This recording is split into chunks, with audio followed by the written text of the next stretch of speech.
PSC turning പോയിന്റിൻ്റെ പുതിയൊരു വീഡിയോയിലേക്ക് എല്ലാവർക്കും സ്വാഗതം. നമ്മൾ ഇന്നത്തെ വീഡിയോയിൽ കറണ്ട് അഫയേഴ്സുമായി ബന്ധപ്പെട്ട കുറച്ച് ചോദ്യങ്ങളും അതുമായി ബന്ധപ്പെട്ട കുറച്ച് ഫാക്ട്സുമാണ് നോക്കുന്നത്. എല്ലാവരും വീഡിയോ പൂർണ്ണമായി കാണാൻ ശ്രമിക്കുക. വീഡിയോ ഇഷ്ടപ്പെട്ടാൽ ലൈക്ക് ചെയ്യാൻ മറക്കരുത്. ഇതുപോലെയുള്ള കൂടുതൽ വീഡിയോകൾക്കായി ഞങ്ങളുടെ ചാനൽ സബ്സ്ക്രൈബ് ചെയ്യണേ. വീഡിയോയിലേക്ക് കടക്കാം. ആദ്യത്തെ ചോദ്യം നോക്കാം. പ്രശസ്ത കവി വിഷ്ണു നാരായണൻ നമ്പൂതിരിയുടെ സ്മരണാർത്ഥം ഏർപ്പെടുത്തിയ വൈഷ്ണവം സാഹിത്യ പുരസ്കാരത്തിന് 2023 അർഹനായ സാഹിത്യകാരൻ. ഉത്തരം ഓപ്ഷൻ എ ആണ്, സി രാധാകൃഷ്ണൻ. പ്രശസ്ത കവി വിഷ്ണുനാരായൺ നമ്പൂതിരിയുടെ സ്മരണാർത്ഥം ഏർപ്പെടുത്തിയ വൈഷ്ണവം സാഹിത്യ പുരസ്കാരത്തിന് 2023 അർഹനായ സാഹിത്യൻ സി രാധാകൃഷ്ണനാണ്.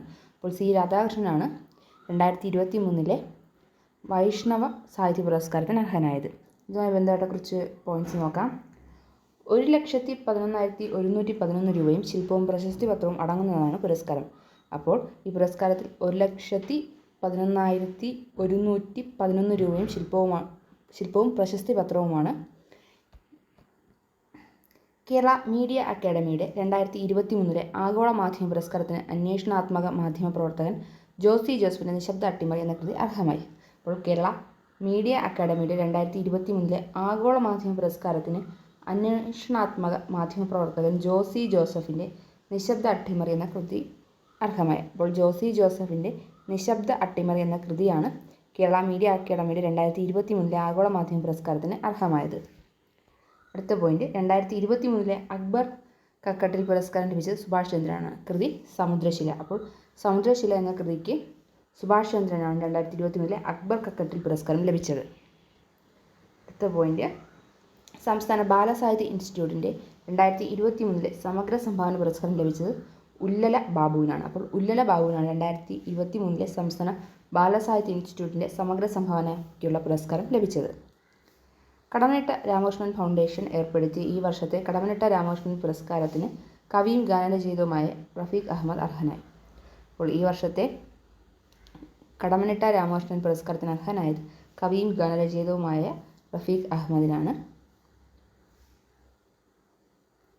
അടുത്ത പോയിന്റ്, ഉള്ളൂർ സ്മാരക ലൈബ്രറി ആൻഡ് റിസർച്ച് ഇൻസ്റ്റിറ്റ്യൂട്ട് ഏർപ്പെടുത്തിയ കവിതയ്ക്കുള്ള 2023 മഹാകവി ഉള്ളൂർ അവാർഡിന് അർഹനായത് VP ജോയ്. കവിത കാണാമറ. അപ്പോൾ കാണാമറ എന്ന കവിതയ്ക്ക് VP ജോയ് ആണ് ഉള്ളൂർ സ്മാരക ലൈബ്രറി ആൻഡ് റിസർച്ച് ഇൻസ്റ്റിറ്റ്യൂട്ട് ഏർപ്പെടുത്തിയ കവിതയ്ക്കുള്ള 2023 മഹാകവി ഉള്ളൂർ അവാർഡിന് അർഹനായത്. അപ്പോൾ നമുക്ക് പോയിന്റ്സ് ഒന്നുകൂടി നോക്കാം. പ്രശസ്ത കവി വിഷ്ണുനാരായൺ നമ്പൂതിരി സ്മരണാർത്ഥം ഏർപ്പെടുത്തിയ വൈഷ്ണവം സാഹിത്യ പുരസ്കാരം 2023 അർഹനായത് സി രാധാകൃഷ്ണനാണ്. 1,11,111 രൂപയും ശില്പവും പ്രശസ്തി പത്രവും അടങ്ങുന്നതാണ് വൈഷ്ണവ പുരസ്കാരം. കേരള മീഡിയ അക്കാദമിയുടെ 2023 ആഗോള മാധ്യമ പുരസ്കാരത്തിന് അന്വേഷണാത്മക മാധ്യമ പ്രവർത്തകൻ ജോസി ജോസഫിൻ്റെ നിശബ്ദ അട്ടിമറി എന്ന കൃതി അർഹമായി. അതുപോലെ 2023 അക്ബർ കക്കട്ടിൽ പുരസ്കാരം ലഭിച്ചത് സുഭാഷ് ചന്ദ്രനാണ്. കൃതി സമുദ്രശില. 2023 ബാലസാഹിത്യ ഇൻസ്റ്റിറ്റ്യൂട്ടിൻ്റെ 2023 സമഗ്ര സംഭാവന പുരസ്കാരം ലഭിച്ചത് ഉല്ലല ബാബുവിനാണ്. കടമനിട്ട രാമകൃഷ്ണൻ ഫൗണ്ടേഷൻ ഏർപ്പെടുത്തിയ ഈ വർഷത്തെ കടമനിട്ട രാമകൃഷ്ണൻ പുരസ്കാരത്തിന് കവിയും ഗാനരചയിതാവുമായ റഫീഖ് അഹമ്മദ് അർഹനായി. ഉള്ളൂർ സ്മാരക ലൈബ്രറി ആൻഡ് റിസർച്ച് ഇൻസ്റ്റിറ്റ്യൂട്ട് ഏർപ്പെടുത്തിയ കവിതയ്ക്കുള്ള 2023 മഹാകവി ഉള്ളൂർ അവാർഡിന് അർഹനായത് VP ജോയ് ആണ്. കൃതി കാണാമറ എന്ന കവിതയാണ്. അടുത്ത ചോദ്യം, ഐറിഷ് സാഹിത്യകാരൻ പോൾ ലിഞ്ചിന് 2023 ബുക്കർ പ്രൈസ് സമ്മാനിച്ച കൃതി ഏതാണ്? ഉത്തരം ഓപ്ഷൻ ഡി ആണ്, പ്രൊഫറ്റ് സോങ്. അപ്പോൾ പ്രൊഫറ്റ് സോങ് എന്ന കൃതിക്കാണ് 2023 ബുക്കർ പ്രൈസ് ഐറിഷ് സാഹിത്യകാരൻ പോൾ ലിഞ്ചിന് ലഭിച്ചത്. 2023 ബുക്കർ പ്രൈസ് പോൾ ലിഞ്ചിന് സമ്മാനിച്ച കൃതി പ്രൊഫറ്റ് സോങ് ആണ്. അപ്പോൾ ബുക്കർ സമ്മാനം ലഭിക്കുന്ന 5ാമത്തെ ഐറിഷ് എഴുത്തുകാരാണ് പോൾ ലിഞ്ച്. അപ്പോൾ ബുക്കർ സമ്മാനം ലഭിക്കുന്ന 5ാമത്തെ ഐറിഷ് എഴുത്തുകാരാണ് പോൾ ലിഞ്ച്. കോമൺവെൽത്ത് രാജ്യങ്ങളിലെയും അയർലൻഡിലെയും സിംബാബ്വേയിലെയും ഇംഗ്ലീഷിൽ എഴുതപ്പെട്ട കൃതികൾക്കാണ് മാൻ ബുക്കർ പ്രൈസ് നൽകിയിരുന്നത്. 2014 മുതൽ ലോകത്തെ ഏതു ഭാഗത്തും ഇംഗ്ലീഷിൽ എഴുതപ്പെട്ട UK-യിലെയോ അയർലൻഡിലെയോ പ്രസിദ്ധീകരിക്കുന്ന കൃതികൾക്ക് ബുക്കർ പ്രൈസ് നൽകി തുടങ്ങി. അപ്പോൾ ആദ്യം കോമൺവെൽത്ത് രാജ്യങ്ങളിലെയും അയർലൻഡിലെയും സിംബാബ്വേയിലെയും ഇംഗ്ലീഷിൽ എഴുതപ്പെട്ട കൃതികൾക്ക് മാത്രമാണ് മാൻ ബുക്കർ പ്രൈസ് നൽകിയിരുന്നത്. അപ്പോൾ 2014 മുതൽ ലോകത്തെ ഏത് ഭാഗത്തും ഇംഗ്ലീഷിൽ എഴുതപ്പെട്ട UK-യിലോ അയർലൻഡിലോ പ്രസിദ്ധീകരിക്കുന്ന കൃതികൾക്കാണ് മാൻ ബുക്കർ പ്രൈസ് നൽകി തുടങ്ങി. 2023 ബുക്കർ പ്രൈസ് ഷോർട്ട് ലിസ്റ്റിൽ ഇടം നേടിയ വെസ്റ്റേൺ ലൈൻ എന്ന പുസ്തകം രചിച്ച ഇന്ത്യൻ വംശജയായ ചേതന മാരുവാണ്. 2023 ബുക്കർ പ്രൈസ് ഷോർട്ട് ലിസ്റ്റിൽ ഇടം നേടിയ വെസ്റ്റേൺ ലൈൻ എന്ന പുസ്തകം രചിച്ചത് ഇന്ത്യൻ വംശജയായ ചേതന മാരുവാണ്. അപ്പോൾ പോയിന്റ്സ് ഒന്നുകൂടി നോക്കാം. ഐറിഷ് സാഹിത്യകാരൻ പോൾ ലിഞ്ചിന് 2023 ബുക്കർ പ്രൈസ് സമ്മാനിച്ച കൃതി പ്രൊഫറ്റ് സോങ് ആണ്. ബുക്കർ സമ്മാനം ലഭിക്കുന്ന 5ാമത്തെ ഐറിഷ് എഴുത്തുകാരനാണ് പോൾ ലിഞ്ച്. കോമൺവെൽത്ത് രാജ്യങ്ങളിലെയും അയർലൻഡിലെയും സിംബാബ്വേയിലെയും ഇംഗ്ലീഷിൽ എഴുതപ്പെട്ട കൃതികൾക്ക് മാത്രമാണ് മാൻ ബുക്കർ പ്രൈസ് നൽകിയിരുന്നത്. എന്നാൽ 2014 മുതൽ ലോകത്തെ ഏത് ഭാഗത്തും ഇംഗ്ലീഷിൽ എഴുതപ്പെട്ട UK-യിലോ അയർലൻഡിലോ പ്രസിദ്ധീകരിക്കുന്ന കൃതികൾക്കും മാൻ ബുക്കർ പ്രൈസ് നൽകി തുടങ്ങി. 2023 ബുക്കർ പ്രൈസ് ഷോർട്ട് ലിസ്റ്റിൽ ഇടം നേടിയ വെസ്റ്റേൺ ലൈൻ എന്ന പുസ്തകം രചിച്ച ഇന്ത്യൻ വംശജയായ ചേതന മാരുവാണ്. അടുത്ത ചോദ്യം. സർക്കാർ പദ്ധതികളുടെയും രേഖകളുടെയും ആനുകൂല്യങ്ങൾ ഒരിടത്ത് ലഭ്യമാക്കാൻ ലക്ഷ്യമിട്ടു ഷസൻ അപ്ലയാധാരി എന്ന പദ്ധതി ആരംഭിച്ച സംസ്ഥാനം? ഉത്തരം ഓപ്ഷൻ ഡി ആണ്, മഹാരാഷ്ട്ര. സർക്കാർ പദ്ധതികളുടെയും രേഖകളുടെയും ആനുകൂല്യങ്ങൾ ഒരിടത്ത് ലഭ്യമാക്കാൻ ലക്ഷ്യമിട്ട് ഷസൻ അപ്ലയാധാരി പദ്ധതി ആരംഭിച്ച സംസ്ഥാനം മഹാരാഷ്ട്രയാണ്. അപ്പോൾ മഹാരാഷ്ട്രയാണ് സർക്കാർ പദ്ധതികളുടെയും രേഖകളുടെയും ആനുകൂല്യങ്ങൾ ഒരിടത്ത് ലഭ്യമാക്കാൻ ലക്ഷ്യമിട്ട് ഷസൻ അപ്ലയാധാരി പദ്ധതി ആരംഭിച്ചത്. അപ്പോൾ ഇതുമായി ബന്ധപ്പെട്ട കുറച്ച് പോയിന്റ്സ് നമുക്ക് നോക്കാം. മോഘര മൈ ഹോം എന്ന ഭവന പദ്ധതി ആരംഭിച്ച ഇന്ത്യൻ സംസ്ഥാനമാണ് ഒഡീഷ. അപ്പോൾ ഒഡീഷയാണ് മൊഖര മൈ ഹോം എന്ന ഭവന പദ്ധതി ആരംഭിച്ചത്. അപ്പോൾ മൊഖര എന്ന ഭവന പദ്ധതി ആരംഭിച്ചത് ഒഡീഷയാണ്. ജോലി സ്ഥലങ്ങളിൽ സ്ത്രീകൾക്ക് സുരക്ഷിതത്വം ഉറപ്പാക്കാൻ തെലങ്കാന സർക്കാർ ആരംഭിച്ച പദ്ധതിയാണ് സാഹസ്. അപ്പോൾ സാഹസ് എന്ന പദ്ധതി ആരംഭിച്ചത് തെലങ്കാന സർക്കാരാണ്. ജോലി സ്ഥലങ്ങളിൽ സ്ത്രീകൾക്ക് സുരക്ഷിതത്വം ഉറപ്പാക്കാനാണ് തെലങ്കാന സർക്കാർ സാഹസ് എന്ന പദ്ധതി ആരംഭിച്ചത്. അടുത്ത പോയിന്റ് നോക്കാം. സ്വയം തൊഴിൽ അവസരം പ്രോത്സാഹിപ്പിക്കുന്നതിനും ഗ്രാമീണ യുവാക്കൾക്ക് ഉപജീവന മാർഗം നൽകുന്നതിനുമായി രാജീവ് ഗാന്ധി സ്വരോസ്ഗർ യോജന പദ്ധതി ആരംഭിച്ച സംസ്ഥാനമാണ് ഹിമാചൽ പ്രദേശ്. അപ്പോൾ സ്വയം തൊഴിൽ അവസരം പ്രോത്സാഹിപ്പിക്കുന്നതിനും ഗ്രാമീണ യുവാക്കൾക്ക് ഉപജീവന മാർഗം നൽകുന്നതിനുമായി രാജീവ് ഗാന്ധി സ്വരോസ്ഗാർ യോജന പദ്ധതി ആരംഭിച്ച സംസ്ഥാനം ഹിമാചൽ പ്രദേശാണ്. രാജീവ് ഗാന്ധി സ്വരോസ്ഗാർ യോജന പദ്ധതി ആരംഭിച്ചത് ഹിമാചൽ പ്രദേശാണ്. സ്വയം തൊഴിൽ അവസരം പ്രോത്സാഹിപ്പിക്കാനും ഗ്രാമീണ യുവാക്കൾക്ക് ഉപജീവന മാർഗം നൽകുന്നതിനുമായിട്ടാണ് ഈ പദ്ധതി ഹിമാചൽ പ്രദേശ് ആരംഭിച്ചത്. അടുത്ത പോയിന്റ്. മുഖ്യമന്ത്രി സീഖോ കമാവോ യോജന പദ്ധതി ആരംഭിച്ച സംസ്ഥാനം മധ്യപ്രദേശ്. അപ്പോൾ മധ്യപ്രദേശാണ് മുഖ്യമന്ത്രി സീഖോ കമാവോ യോജന ആരംഭിച്ചത്. മുഖ്യമന്ത്രി സീഖോ കമാവോ യോജന ആരംഭിച്ചത് മധ്യപ്രദേശാണ്. എല്ലാ വീടുകളിലും പ്രതിമാസം 200 യൂണിറ്റ് വരെ സൗജന്യ വൈദ്യുതി നൽകുന്ന ഗൃഹജ്യോതി പദ്ധതി ആരംഭിച്ച സംസ്ഥാനമാണ് കർണാടക. അപ്പോൾ കർണാടക ആരംഭിച്ച പദ്ധതിയാണ് ഗൃഹജ്യോതി. എല്ലാ വീടുകളിലും പ്രതിമാസം 200 യൂണിറ്റ് വരെ സൗജന്യ വൈദ്യുതി നൽകുന്ന പദ്ധതിയാണ് ഗൃഹജ്യോതി. അപ്പോൾ നമുക്ക് പോയിന്റ്സ് ഒന്നുകൂടി നോക്കാം. സർക്കാർ പദ്ധതികളുടെയും രേഖകളുടെയും ആനുകൂല്യങ്ങൾ ഒരിടത്ത് ലഭ്യമാക്കാൻ ലക്ഷ്യമിട്ട് ഷസൻ അപ്ലയാധാരി പദ്ധതി ആരംഭിച്ചത് മഹാരാഷ്ട്രയാണ്. മോഘര മൈ ഹോം എന്ന ഭവന പദ്ധതി ആരംഭിച്ച സംസ്ഥാനം ഒഡീഷയാണ്. ജോലി സ്ഥലങ്ങളിൽ സ്ത്രീകൾക്ക് സുരക്ഷിതത്വം ഉറപ്പാക്കാൻ തെലങ്കാന സർക്കാർ ആരംഭിച്ച പദ്ധതിയാണ് സാഹസ്. സ്വയം തൊഴിൽ അവസരം പ്രോത്സാഹിപ്പിക്കുന്നതിനും ഗ്രാമീണ യുവാക്കൾക്ക് ഉപജീവന മാർഗം നൽകുന്നതിനുമായി രാജീവ് ഗാന്ധി സ്വരോസ്ഗാർ യോജന പദ്ധതി ആരംഭിച്ച സംസ്ഥാനം ഹിമാചൽ പ്രദേശാണ്. മുഖ്യമന്ത്രി സീഖോ കമാവോ യോജന ആരംഭിച്ച സംസ്ഥാനം മധ്യപ്രദേശാണ്. അതുപോലെ എല്ലാ വീടുകളിലും പ്രതിമാസം 200 യൂണിറ്റ് വരെ സൗജന്യ വൈദ്യുതി നൽകുന്ന ഗൃഹജ്യോതി പദ്ധതി ആരംഭിച്ച സംസ്ഥാനം കർണാടകയാണ്. അടുത്ത ചോദ്യത്തിലേക്ക് കടക്കാം. 2023 സ്ഥാപിക്കപ്പെട്ട ഹിരോഷിമയിലെ ഗാന്ധി പ്രതിമ അനാച്ഛാദനം ചെയ്തത് ആര്? ഉത്തരം ഓപ്ഷൻ എ ആണ്, നരേന്ദ്രമോദി. 2023 സ്ഥാപിക്കപ്പെട്ട ഹിരോഷിമയിലെ ഗാന്ധി പ്രതിമ അനാച്ഛാദനം ചെയ്തത് നരേന്ദ്രമോദിയാണ്. അപ്പോൾ നരേന്ദ്രമോദിയാണ് 2023 സ്ഥാപിക്കപ്പെട്ട ഹിരോഷിമയിലെ ഗാന്ധി പ്രതിമ അനാച്ഛാദനം ചെയ്തത്. 2023 മെയിൽ സിസ്റ്റർ നിവേദിതയുടെ പ്രതിമ അനാച്ഛാദനം ചെയ്ത് ബ്രിട്ടനിലെ വിംബിൾഡണിലാണ്. അപ്പോൾ ബ്രിട്ടനിലെ വിംബിൾഡണിലാണ് 2023 മെയിൽ സിസ്റ്റർ നിവേദിതയുടെ പ്രതിമ അനാച്ഛാദനം ചെയ്തത്. 2023 ഫെബ്രുവരിയിൽ സർദാർ വല്ലഭായ് പട്ടേലിൻ്റെ പ്രതിമ സ്ഥാപിച്ചത് ഫിജിയിലെ സുവ നഗരത്തിലാണ്. അപ്പോൾ ഫിജിയിലെ സുവ നഗരത്തിലാണ് 2023 ഫെബ്രുവരിയിൽ സർദാർ വല്ലഭായ് പട്ടേലിൻ്റെ പ്രതിമ സ്ഥാപിച്ചത്. റാം വാഞ്ചി സുധർ രൂപകൽപ്പന ചെയ്ത ഗാന്ധി പ്രതിമ UN ആസ്ഥാനത്ത് അനാച്ഛാദനം ചെയ്ത് വിദേശകാര്യമന്ത്രി S. ജയശങ്കറാണ്. വിദേശകാര്യമന്ത്രി S. ജയശങ്കറാണ് റാം വാഞ്ചി സുധർ രൂപകൽപ്പന ചെയ്ത ഗാന്ധി പ്രതിമ UN ആസ്ഥാനത്ത് അനാച്ഛാദനം ചെയ്തത്. അപ്പോൾ നമുക്ക് പോയിന്റ്സ് എല്ലാം ഒന്നുകൂടി നോക്കാം. 2023 സ്ഥാപിക്കപ്പെട്ട ഹിരോഷിമയിലെ ഗാന്ധി പ്രതിമ അനാച്ഛാദനം ചെയ്തത് നരേന്ദ്രമോദിയാണ്. 2023 മെയ്യിൽ സിസ്റ്റർ നിവേദിതയുടെ പ്രതിമ അനാച്ഛാദനം ചെയ്തത് ബ്രിട്ടനിലെ വിംബിൾഡണിലാണ്. 2023 ഫെബ്രുവരിയിൽ സർദാർ വല്ലഭായ് പട്ടേലിൻ്റെ പ്രതിമ സ്ഥാപിച്ചത് ഫിജിയിലെ സുവ നഗരത്തിലാണ്. റാം മാഞ്ചി സുധർ രൂപകൽപ്പന ചെയ്ത ഗാന്ധി പ്രതിമ UN ആസ്ഥാനത്ത് അനാച്ഛാദനം ചെയ്തത് വിദേശകാര്യമന്ത്രി S. ജയശങ്കറാണ്. അടുത്ത ചോദ്യത്തിലേക്ക് കടക്കാം. 2023 രാജിവെച്ച നെതർലൻഡ്സ് പ്രധാനമന്ത്രി. ഉത്തരം ഓപ്ഷൻ എ ആണ് മാർക്ക് റൂട്ടെ. അപ്പോൾ മാർക്ക് റൂട്ടെയാണ് 2023 രാജിവെച്ച നെതർലൻഡ്സിൻ്റെ പ്രധാനമന്ത്രി. അപ്പോൾ 2023 രാജിവെച്ച നെതർലൻഡ്സ് പ്രധാനമന്ത്രിയാണ് മാർക്ക് റൂട്ടെ. 2023 ജൂണിൽ രാജിവെച്ച ബ്രിട്ടീഷ് പരിസ്ഥിതി മന്ത്രിയാണ് സാബ് ഗോൾഡ് സ്മിത്ത്. അപ്പോൾ സാബ് ഗോൾഡ് സ്മിത്താണ് 2023 ജൂണിൽ രാജിവെച്ച ബ്രിട്ടീഷ് പരിസ്ഥിതി മന്ത്രി. 2023 ജൂണിൽ രാജിവെച്ച ബ്രിട്ടീഷ് പരിസ്ഥിതി മന്ത്രിയാണ് സാബ് ഗോൾഡ് സ്മിത്ത്. 2023 സ്ഥാനം ഒഴിഞ്ഞ ന്യൂസിലൻഡ് പ്രധാനമന്ത്രിയാണ് ജസീൻഡ ആർഡൻ.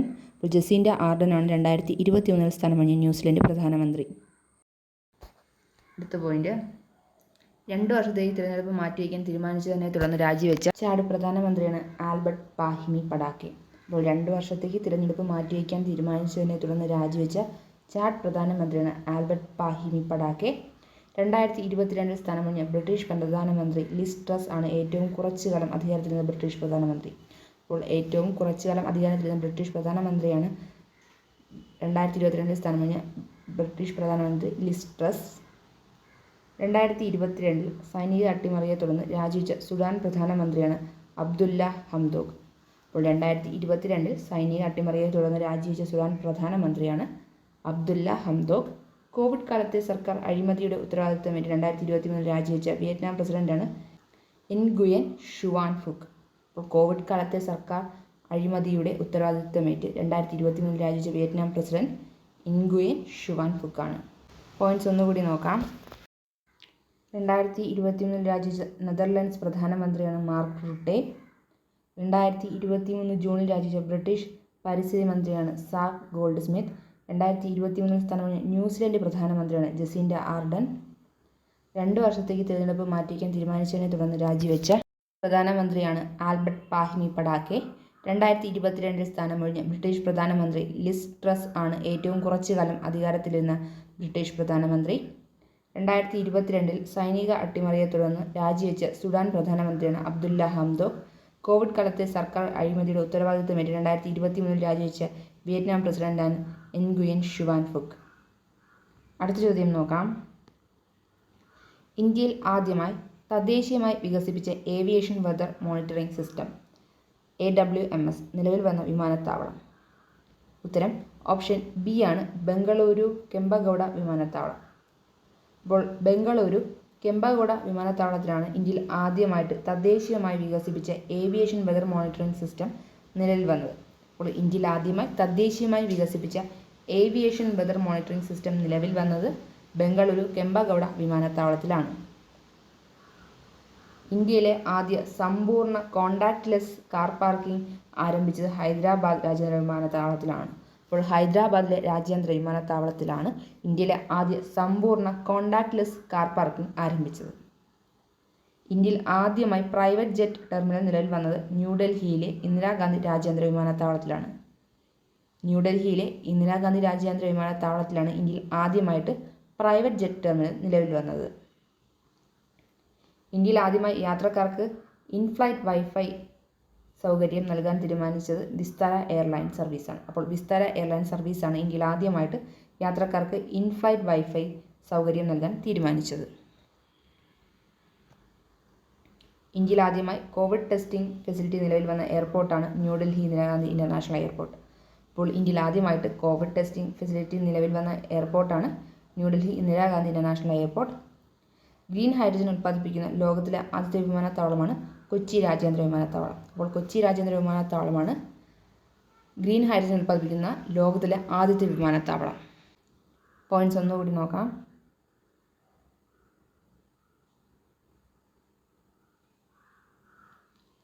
ഇന്ത്യയിൽ ആദ്യമായി തദ്ദേശീയമായി വികസിപ്പിച്ച ഏവിയേഷൻ വെതർ മോണിറ്ററിംഗ് സിസ്റ്റം നിലവിൽ വന്ന വിമാനത്താവളം ബംഗളൂരു കെമ്പഗൌഡ വിമാനത്താവളമാണ്. ഇന്ത്യയിലെ ആദ്യ സമ്പൂർണ്ണ കോണ്ടാക്ട്ലെസ് കാർ പാർക്കിംഗ് ആരംഭിച്ചത് ഹൈദരാബാദിലെ രാജ്യാന്തര വിമാനത്താവളത്തിലാണ്. ഇന്ത്യയിൽ ആദ്യമായി പ്രൈവറ്റ് ജെറ്റ് ടെർമിനൽ നിലവിൽ വന്നത് ന്യൂഡൽഹിയിലെ ഇന്ദിരാഗാന്ധി രാജ്യാന്തര വിമാനത്താവളത്തിലാണ്. ഇന്ത്യയിൽ ആദ്യമായി യാത്രക്കാർക്ക് ഇൻഫ്ലൈറ്റ് വൈഫൈ സൗകര്യം നൽകാൻ തീരുമാനിച്ചത് വിസ്താര എയർലൈൻസ് സർവീസാണ്. ഇന്ത്യയിൽ ആദ്യമായി കോവിഡ് ടെസ്റ്റിംഗ് ഫെസിലിറ്റി നിലവിൽ വന്ന എയർപോർട്ടാണ് New Delhi Indira Gandhi international airport.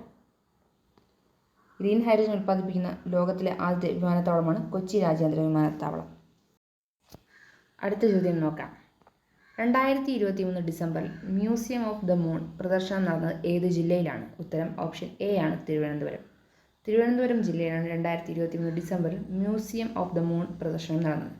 Museum of the moon പ്രദർശനം നടന്നത് 2023 ഡിസംബറിൽ തിരുവനന്തപുരം ജില്ലയിൽ വെച്ചാണ്. തിരുവനന്തപുരം ജില്ലയിലെ കനകക്കുന്നിലാണ് മ്യൂസിയം ഓഫ് ദ മൂൺ പ്രദർശനം നടന്നത്. അപ്പോൾ തിരുവനന്തപുരം ജില്ലയിലെ കനകക്കുന്നിലാണ് മ്യൂസിയം ഓഫ് ദ മൂൺ പ്രദർശനം നടന്നത്. നാസ വിക്ഷേപിച്ച ഉപഗ്രഹത്തിലെ ക്യാമറ പകർത്തിയ യഥാർത്ഥ ചിത്രങ്ങൾ കൂട്ടിയിണക്കി ബ്രിട്ടീഷ് കലാകാരനായ ലുക്ക് ജെറാമാണ് പ്രദർശനം ഒരുക്കിയത്. നാസ വിക്ഷേപിച്ച ഉപഗ്രഹത്തിലെ ക്യാമറ പകർത്തിയ യഥാർത്ഥ ചിത്രങ്ങൾ കൂട്ടിയിണക്കി ബ്രിട്ടീഷ് കലാകാരനായ ലുക്ക് ജെറാമാണ് പ്രദർശനം ഒരുക്കിയത്. കേരളത്തിൽ ആദ്യമായാണ് മ്യൂസിയം ഓഫ് ദ മൂൺ പ്രദർശനം നടന്നത്. അപ്പോൾ കേരളത്തിൽ ആദ്യമായിട്ട് മ്യൂസിയം ഓഫ് ദ മൂൺ പ്രദർശനം നടന്നത് 2023 ഡിസംബറിൽ തിരുവനന്തപുരത്ത് വെച്ചാണ്. ഗ്ലോബൽ സയൻസ് ഫെസ്റ്റിവൽ കേരള 2024മായി ബന്ധപ്പെട്ടായിരുന്നു പ്രദർശനം സംഘടിപ്പിച്ചത്. അപ്പോൾ മ്യൂസിയം ഓഫ് ദ മൂൺ പ്രദർശനം നടന്നത് ഗ്ലോബൽ സയൻസ് ഫെസ്റ്റിവൽ കേരള 2024മായി ബന്ധപ്പെട്ടായിരുന്നു. പോയിന്റ്സ് ഒന്നുകൂടി നോക്കാം. 2023 ഡിസംബറിൽ മ്യൂസിയം ഓഫ് ദ മൂൺ പ്രദർശനം നടന്നത് തിരുവനന്തപുരം ജില്ലയിലാണ്. തിരുവനന്തപുരം ജില്ലയിലെ കനകക്കുന്നിലാണ് മ്യൂസിയം ഓഫ് ദ മൂൺ പ്രദർശനം നടന്നത്. നാസ വിക്ഷേപിച്ച ഉപഗ്രഹത്തിലെ ക്യാമറ പകർത്തിയ യഥാർത്ഥ ചിത്രങ്ങൾ കൂട്ടിയിണക്കി ബ്രിട്ടീഷ് കലാകാരനായ ലുക്ക് ജെറാമാണ് പ്രദർശനം ഒരുക്കിയത്. കേരളത്തിൽ ആദ്യമായിട്ടായിരുന്നു മ്യൂസിയം ഓഫ് ദ മൂൺ പ്രദർശനം നടന്നത്. ഗ്ലോബൽ സയൻസ് ഫെസ്റ്റിവൽ കേരള 2024മായി ബന്ധപ്പെട്ടായിരുന്നു പ്രദർശനം സംഘടിപ്പിച്ചത്. അടുത്ത ചോദ്യത്തിലേക്ക് കിടക്കാം. 2023 ICC പുരുഷ ഏകദിന ലോകകപ്പ് ചാമ്പ്യന്മാരായ ഓസ്ട്രേലിയൻ ടീമിൻ്റെ ക്യാപ്റ്റൻ. ഉത്തരം ഓപ്ഷൻ ഡി ആണ്, പാറ്റ് കമ്മിൻസ്. അപ്പോൾ പാറ്റ് കമ്മിൻസ് ആണ് 2023 ICC പുരുഷ ഏകദിന ലോകകപ്പ് ചാമ്പ്യന്മാരായ ഓസ്ട്രേലിയൻ ടീമിൻ്റെ ക്യാപ്റ്റൻ. അപ്പോൾ 2023 ICC പുരുഷ ഏകദിന ലോകകപ്പ് ചാമ്പ്യന്മാരായ ഓസ്ട്രേലിയൻ ടീമിൻ്റെ ക്യാപ്റ്റൻ പാറ്റ് കമ്മിൻസ് ആണ്. 2023 ഫൈനലിൽ ഇന്ത്യയെ പരാജയപ്പെടുത്തിയാണ് പാറ്റ് കമ്മിൻസ് നയിച്ച ഓസ്ട്രേലിയൻ ടീം ജേതാക്കളായത്. അപ്പോൾ 2023 ഫൈനലിൽ ഇന്ത്യയെ പരാജയപ്പെടുത്തിയിട്ടാണ് പാറ്റ് കമ്മിൻസ് നയിച്ച ഓസ്ട്രേലിയൻ ടീം ജേതാക്കളായത്. 1987, 1999, 2003, 2007, 2015, 2023 എന്നീ വർഷങ്ങളിലെ 6 തവണയാണ് ഓസ്ട്രേലിയൻ പുരുഷ ഏകദിന ലോകകപ്പ് കിരീടം നേടിയത്.